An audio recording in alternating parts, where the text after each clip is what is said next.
Ce? Am transpirat puțin, dar... Ia uite pescărușii, ia uite.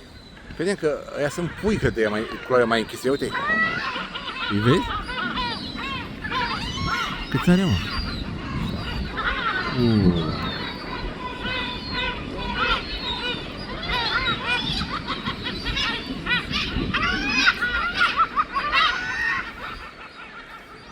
Nebunie cu pescărușii ăștia aici.